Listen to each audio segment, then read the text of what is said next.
Қайырлы күн, құрметті тыңдаушылар. Біз мектеп алды даярлықтың заманауи әдістемелі пәнінің мектепке дейінгі тәрбие мен оқыту үздіксіз білім беру жүйесінің алғашқы сатысы тақырыбындағы лекциямызды бастаймыз. Тақырып көлемінде 12 жылдық білім беруге көшудегі мектеп алды даярлық, 5-6 жастағы балаларға мектеп алды даярлықты ұйымдастырудың ұсынымдары жайлы сөз болады. 12 жылдық білім беруге көшуде мектеп алды даярлықтың басты мақсаты болашақ мектеп оқушыларының старттық мүмкіндіктерін теңестіру болып табылады. 12 жылдық оқытуға көшуге даярлық мектепке дейінгі білім беру жүйесіне түбегейлі әсер етті. Бұл мектепке дейінгі ұйымдарға, мектеп алды даярлыққа, шағын орталықтарға және өзге де білім беру жүйелеріне өз өзгерістерін енгізді. Себебі осы мектепке дейінгі жастағы баланың бойында бала тұлғасының басты базисі қаланады және формаланады деген негізгі ұғым бар. Алайда, бүгінгі күні мектепке дейінгі жастағы балалардың старттық позициялары жасаруда. 5 жастағы балалардың өзі мектеп алды даярлықты меңгеруде. Мектептің 12 жылдық жалпы орта білімге көшуі мақсат пен міндеттерге, мектепке дейінгі ұйымдарда оқытуға қажетті түзетулер енгізді. Мектеп алды даярлық қана баланың қоршаған әлеммен қарым-қатынасында рухани адамгершілік құндылықтар, интеллект, таным белсенділігі, іс-әрекеттерінің іргетасын қалауға бағытталған. Оқытудың алғашқы сатысының жетекші идеясы сыйластық пен сенім жағдайында ғана жүзеге асырылатын тұлғаның толық дамуы, баланың жеке қызығушылығы мен мүмкіндіктеріне көңіл аудару болып табылады. Мектепке дейінгі тәрбие мен оқыту үздіксіз білім беру жүйесінің алғашқы сатысы ретінде заманауи өзгеріп отыратын әлемге бейімдей алатын бала тұлғасын қалыптастыру және дамыту үшін жағдайлар құрады. Ғалымдардың көп жылғы зерттеулері мектепке дейінгі жас адамның интеллектуалды, жеке, әлеуметтік және эмоционалды даму жағдайларын анықтаушы болып табылады. Біздің еліміз 6 жастағы балаларға мектеп алды даярлықты меңгертудің үлкен тәжірибесіне ие. Алайда, ол 6 жастағы балаларға арналған. Бұл тәжірибе мазмұнын 5 жастағы балаларды тәрбиелеу мен оқыту, дамыту ерекшеліктерін бейімдеу сауалыменен байланыстыруға болады. 5 жастағы балалардың өзіндік психологиялық, физиологиялық ерекшеліктері болады. Мұнда көрнекі бейнелі ойлау, есте сақтау, қабылдау, көңіл бөлу және басқа да танымды қабілеттері артады. 5-6 жастағы балаларды психологиялық, педагогикалық қолдау түсінігінің мәні мен мазмұны баланың өмірі ортаның күрделі ұйымдастырылған әртүрлі формасы мен бағыттары бойынша ағыммен өтеді. Табиғатынан бұл орта әлеуметтік, өйткені ол баланың құбыларымен, әр жастағы балалармен, педагогтермен, ата-аналармен, өзге ересектермен түрлі қарым-қатынас жүйесін ұсынады. Мазмұны бойынша бұл ортаны эмоционалды, интеллектуалды, эстетикалық, тұрмыстық және тағы басқа да бөлімдер бойынша топтастыруға болады. Өйткені бала өмірдің барлық жағына қатысты көптеген түрлі таңдаулар алдында болады.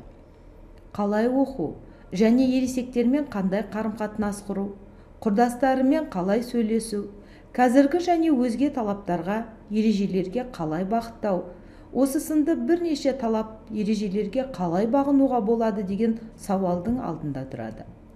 Әрине, мұндай кезде көмекке өздерінің әлеуметтік, кәсіптік немесе жеке айқындамаларымен балаға түрлі қолдау бере алатын ересектер ұсынылады.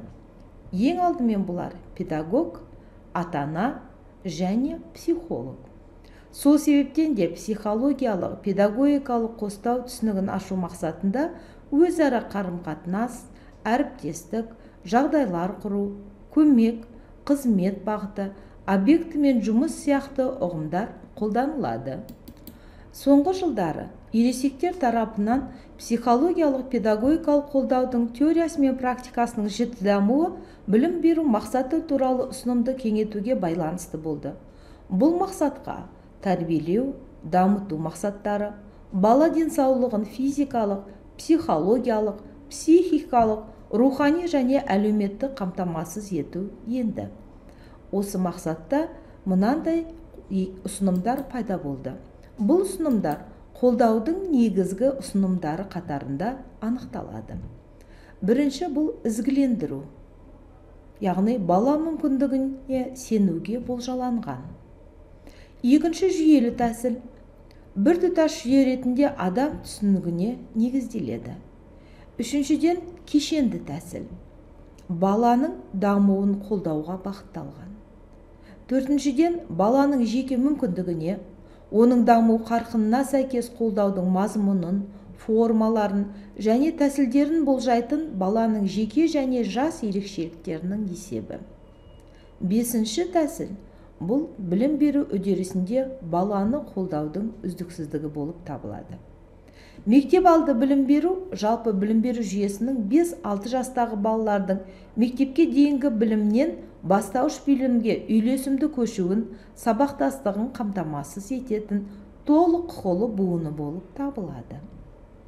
Психологиялық педагогикалық қолдау бұл мектеп алды даярлық үрдісінде әрбір баланың табысты оқуы мен дамуы үшін әлеуметтік, психологиялық және педагогикалық жағдайлар құратын толық жүйелі ұйымдастырылған қызмет. Психологиялық педагогикалық қолдауды бірнеше аспектілермен қарастыруға болады. Мұнда балаға жеке білім беруде көмек пен қолдау көрсетуге қабілетті педагог-психологтың кәсіби қызметі, білім беру міндеттерін шешу кезінде балаға рухани дербес таңдау жасауға көмектесетін мақсатқа бағытталған педагогикалық әрекеттер кешенін құрайтын процесс, жетекші мен жетеленушінің өзара іс-әрекеті, оқушылардың оқу жетістіктерін қамтамасыз етуде педагог, психолог және тағы басқа да мамандар әрекетінің дәйекті кезеңдері қатарын құрайтын технология, мақсатты, мазмұнды, процесті және нәтижелі элементтердің өзара қарым-қатынасын мінездейтін жүйе. Әрине, психологиялық педагогикалық қолдау объектісі болып, білім беру үрдісіндегі мектеп табалдырығын алғаш аттаған бала болып табылады. Өйткені мұндай балаларды қолдауда нақтыланатын өзіндік міндеттер жүйесі іске асады. Бұлардың қатарында бала дамуында туындаған мәселелерді ескеру, яғни ерте жастан диагностикалау, немесе дамуындағы түрлі бұзылыстарды коррекциялауға бағытталған әрекеттер шеңберін жүйелейді. Келесі бір кезеңде тәрбие білім беру бағдарламаларын психологиялық қамтамасыз ету мәселесі де қолға алынады. Ата-аналар педагогтардың психологиялық педагогикалық құзырлығын дамытуда бұл назардан тыс қалмайтын әрекет. Баланы қолдау бойынша жұмыстың тізбектілігі өзіндік алгоритмдер жүйесін құрайды. Біріншіден, мұнда мәселенің қойылымы, яғни сұраныстың түсінуін, мәселенің мәнін түсінуден, бала туралы жиын жоспарын әзірлеу және диагностикалық зерттеу жүргізуден басталады. Екінші кезең бұл алынған ақпараттың сараптамасы. Яғни барлық қызығушылық танытқан мүдделермен мәселені шешудің мүмкін жолдары мен тәсілдерін бағалау және талдау, түрлі шешімдердің жағымды және теріс жақтарын талқылау. Үшіншіден, кешенді көмек беру жоспарын әзірлеу, әрекет тізбектілігін анықтау, тараптардың функциялары мен жауапкершіліктерін, іске асу мерзімдерін бөлу, бала, педагог, ата-ана, мамандарға арналған бірлескен ұсынымдар ендіру. Барлық қатысушыларға бала мәселелерін шешу жолдары мен тәсілдері туралы кеңес беріледі. Төртінші, мәселені шешуде жоспарды іске асыру. Әрбір қатысушының ұсынымдарын есепке алып, оны оң нәтиже беруге бағыттау. Бесіншіден, қостау қызметі нәтижелерін мәнін ұғыну және бағалау кезеңі. Бұл кезеңде не сәтті болды, қандай сәтсіздік пайда болды, неліктен деген сұрақтар төңірегінде жауап беруге тура келеді. Жеке мәселенің шешімі немесе бала дамуына одан әрі жетілдіру іс-әрекеттерін қалай ұйымдастыруға болады, не істеу қажет деген мәселе төңірегінде ізденістер жүйеленеді. Яғни тәрбие білім беру процесінің психологиялық педагогикалық қостауы мен бала тұлғасын зерттеудің толық үздіксіз процесі. Оқыту мен тәрбиелеудің барлық жас ерекшелік кезеңдерінде әлеуметке бейімдеу, оны формалау қызметтері ұғынылады. Мектепке дейінгі оқытудың психологиялық педагогикалық диагностикасының мазмұнында баланың психологиялық дамуының түрлі компоненттері болып табылатын диагностикалау әрекеті іске асады. Бұл кезеңде біріншіден бағдарламаны диагностикалық рәсімнің шағын көлемін ажырата білуге бағыттау қажет. Мұнда мектеп үлгерімі үшін маңызды негізгі процестер көрсетілген. Көлемі жағынан үлкен диагностика мектепке дейінгі жастағы балаларды тиімді оқыту мен дамуына жағдайлар құруға қажетті уақыт пен күшті алып қояды. Яғни аталған бағдарламада көптеген әдістемелердің талдау және қолдаудың мақсаттарын таңдау нәтижелері айқындалған. Екіншіден, оқу дағдылары және таным процестерін дамытудың контекстінде қандай да бір диагностикаларды жүргізудің тиімді уақытын құру. Яғни, нақты психологиялық функциялары бар қандай да бір білімді, дағдыны меңгерудің сенситивті кезеңдері анықталады. Бұл дер кезінде оқытудың мәселелерін ескертуге, балаларға көмек көрсетуге, бағдарламаға түзетулер енгізуге және тағы басқа да мүмкіндіктерге жол ашады. Үшіншіден, әрбір диагностикаланатын параметр оқыту кезінде 2 рет өлшенеді. Бұл даму динамикасын құруға, бір деңгейден екіншісіне көшуге, біз оқытудың әр кезеңде қолданылатын нәтижелердің бір-бірімен үйлестіруіне мүмкіндік береді. Төртіншіден, зерттеу нәтижелері дамытудың биологиялық факторларын диагностикалауға, оқу және таным әрекеттерінің сәттілігін болжауға, шамадан тыс қажытуды, эмоционалды бұзушылықты ескертуге мүмкіндік береді. Алтыншыдан, психологиялық, педагогикалық әдістемелер мен әдістерді меңгеру барысында психологиялық білім бастауыш сынып педагогтарының жеке тәжірибесіне қосылады және өз жұмыстарында қолданады.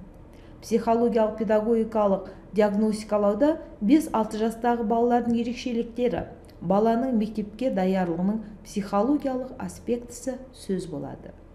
5-6 жастағы тұлғаның психологиялық тетіктерін шын мәнінде қалыптастыратын кезеңі бұл. Бұл жаста бала организмі қарқынды жетілуі жалғасады, жүйке жүйесі дамиды. Алайда ағзаның әлі де қалыптаспағандығы, сондықтан